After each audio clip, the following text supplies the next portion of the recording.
Thanks for watching Blitz. I'm Brian Carter here at Tallulah Falls School. I'm with Indians head coach Jeremy Stille, and Coach, we actually go way back. We went to college together. I think we graduated a year apart. Yep. Traveled abroad to Egypt one time, so we go way back. But congrats on an incredible season. So we're going to talk about the Sweet 16 run and making history here at Tallulah Falls. But thank you so much for allowing me to be here. Yeah, thank you for having me. So let's talk about the season. You go 15-1. Number one state ranking. You had the win streak going all the way up to the very end, set every record in the book.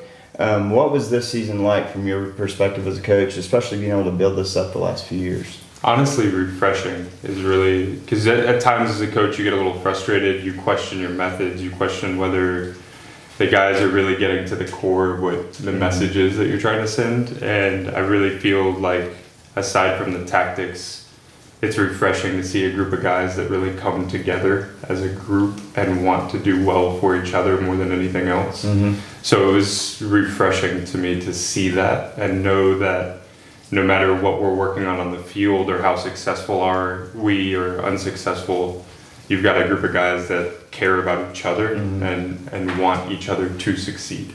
And what were the primary maybe exercises or things that you put into this program within the DNA to get to that point, to make it sort of like that family feel?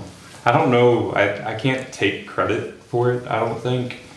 I definitely feel like I welcome the jovial atmosphere and the guys joking around in warm-ups for practice and just hanging out and talking. There was one point, I think, during the last few games of the season, they just started this thing during warm-ups where they're just like, "Hey, how are you? How was your day? I had a great day. How was your day?" And they just kind of went down the line and playing around. And, those things you can get irritated with as a coach because you're like, are they really taking this serious? But it was kind of just the way they bonded, and that's kind of how they were showing it. Yeah.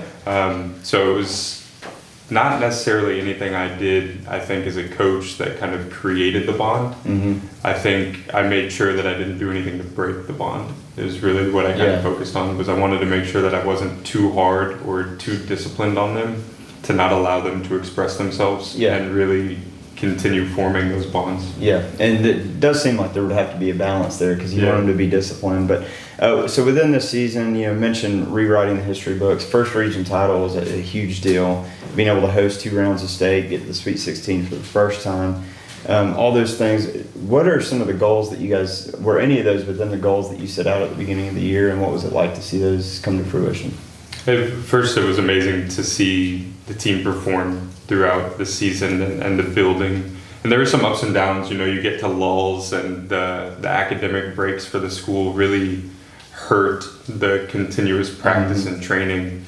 So you do get those lulls, or like spring breaks coming, and you're like, all these guys just want to go on vacation. You've got to find a way to kind of rally them back together. Yeah. So, but the biggest thing as far as getting them ready to play and continue to play, we talk at the beginning every year. They form goals both individually and as a team. They write them down, and we're actually going through the postseason interviews right now, where I talk to them individually about what they set, where we came, how to move forward.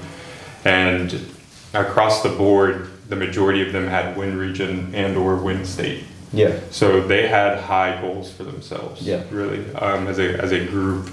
And unfortunately, the state one didn't hit. But I think winning region was a really big deal. At that point. It was a high point for our season, but all the guys really made sure to, without my assistance, to make sure that that's not our only goal. Right. It didn't end right there. Yeah, we've got state, like winning region at Basso was not by any means the end for them, and they didn't want it to be. Yeah.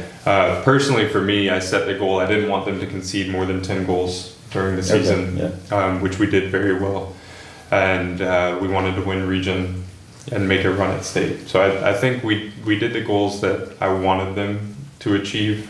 Obviously, the losing in the Sweet 16 is a difficult pill to swallow, but in the long run, I think the growth from last year to this year, and the fact that we have a really strong core and some strong kids that we'll add next year, I think we can only see growth going forward as well, which is the goal. Right. And offensively speaking, this team again shattered records, 113 goals, which is just ridiculous. Austin Ball, Jake Hall, you got Clay Kasky, Simeon too. He was hurt for a lot of the season, but you just had so many guys that could contribute. It wasn't just one person or two people. What can you say about the way the offense just gelled together this year? I mean, it clicked, to be honest. There's not really anything that I can say that we changed necessarily. We had some key additions, like the Hall brothers coming in were key. We had some growth and maturity and kids that were younger and stepped up. And really the culture that we've talked about led to the ability for them to understand where they were on the field and how to play within the tactics that we were playing in. And it just kind of exploded. And I'll be honest, at the beginning of the season, I sat the captains down and I said, look, I know we're not going to let in a lot of goals. Like, I'm not worried about our defense at all. We've got a strong keeper. We've got a strong defensive line. I know that we can defend.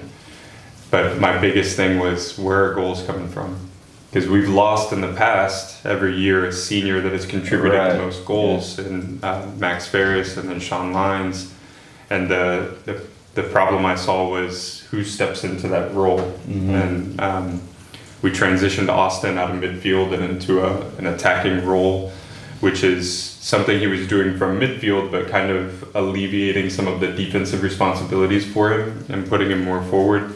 And he just went on a tear from the beginning of the season. And I can only really contribute it to the fact that the guys took ownership and understanding that it was their team and they were fighting for each other. Yeah, and the balance, I like the balance that created too, because like you said, it usually was one guy leading and scoring, and maybe Austin the last couple of years, he's been there scoring goals, but a significant difference in the distribution of that. So a lot more balance. And defensively, I think it's interesting you said that, because you used to play offense and be the one scoring goals and getting assists and all that. But what is it about the defense that you feel sort of creates your offense? Number one, across the board, they're comfortable on the ball. And I think that's something we can always improve, but they've got comfort on the ball, a certain skill level that allows them to distribute out of the ball, especially like Jake Worstein has a phenomenal cross. He's very cool and composed on the ball. So I'm not really concerned with getting the ball to our defense and then connecting to the midfield or even finding that split pass into offense, which we did several times throughout the season. But the tenacity of the defenders, I mean, you get Britt, who comes in and he's literally never going to break it back down from any player. I don't care how big he is. Britt's going to win that challenge, and I trust that. And then you have Lath coming in, who honestly at the beginning of the year I thought Lath was going to be more of an attacking player for us, and then I had a couple kids like, hey, he's a great center back, we got to put him at center back. And so we put him at center back, and the kid's just ferocious. I mean, he wants to go into challenges. He's young, so he's got a hot head. Came up a couple times, which is fine. I mean, you want that competitive edge for players, and he's learning, he's growing. But the competitiveness and the tenacity, you can't really teach that. It's got to come from within, and I feel like all of our defenders have that. They're not going to back down from challenges. Yeah, and it definitely alleviates the pressure for the offense, and I think vice versa. I mean, when you have both things clicking, it just, I think, makes a lot more balance there and doesn't put too much pressure on one side of the ball. But let's go back to the Sweet 16. I know that was disappointing. You seem pretty in control of your emotions, at least on the outside. I don't know what was going on the inside, but what was the sort of the first thing that maybe you talked to the team about following that loss, and how do you kind of handle using that as fuel for those guys coming back next year? So I think the biggest thing for next year is I'm not a big fan of keeping the loss as a memory, because I feel like you get focused on that, and that becomes the only thing. And for me, the guys have to realize, we want to go further in state, but in order to do that, we got to get to state. So there's a whole process to get us there, and we don't want to go in as the number 2 seed or the number 3 seed. We want to win region again. So that's the number one goal for me next year, is repeat as region champions, so we have the best ability to go forward in state like we did this year. So I'm not huge. I know some of the guys are still hurting, and it's painful knowing that we should have competed better and probably turned a result in our favor. But I mean, credit to Whitfield. They fought really hard. They had some amazing players, and it clicked for them when it should. We had a couple mistakes, but I mean, it is what it is at the end of the day, and one team's going home. Yep. So I mean, unfortunately, that was us. And as much as I would like to harp on different things and say that we should have won and all of that, I think just focusing on it isn't necessarily positive for the future. Yeah. And continuing to build the program, if we just focus on, oh, we could have made it past the Sweet 16 this year, then you're putting all the kids that are coming back at a disadvantage. And the fact that, well, what can these guys achieve next year if all we're going to do is focus on the past? That's true. So I really want the guys to use it as motivation, but it shouldn't be the focal point. Their motivation should be each other, which is kind of what we talked about all year. They really need to work for each other more than anything else. So it hurt, but overall, I think, I don't want to say it was a good thing, but I think overall, I think it can provide good lessons for the guys going forward. Yeah. And one of the things you've done over the last couple of years is build a core and build depth.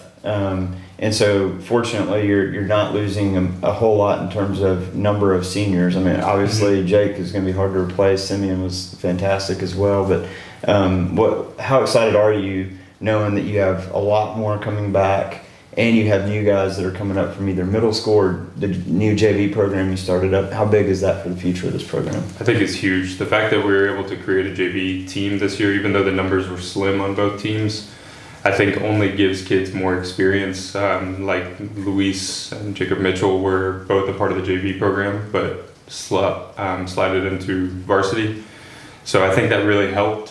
They got a lot more playing time, and I mean, Jacob Mitchell played phenomenal. And I think Luis had 10 goals or near. Yeah. And so I think if they don't have that experience on JV, they're not really as prepared to compete at the varsity level. So the JV program is a big deal. I know we've got some great additions coming into the high school next year from 8th grade. Landon and Jake's younger brother, as well as Kale and a few others that'll come in from the 8th grade that can really contribute immediately. And we obviously want to see where they are, because it's a huge jump from middle school to varsity. Physicality, speed of play. So we want to make sure that they're comfortable. So we'll see where they fall next year when we get into the fall training sessions and everything. But I think the kids that are on JV, with the playing time they added this year, can be more beneficial to the varsity program going forward. And then of course we've got that core group of 13, 14 guys that are just going to continue to get better going into next year. Yep. Yeah, you get that progression, and you get the depth, which we saw, like Whitfield had a lot of depth and were able to roll on. So depth is a big deal. But Coach, again, congrats on an incredible season. Wish you the best of luck as you get ready for next year, and hopefully see you do the same and even more. Yeah. Thank you. Appreciate it.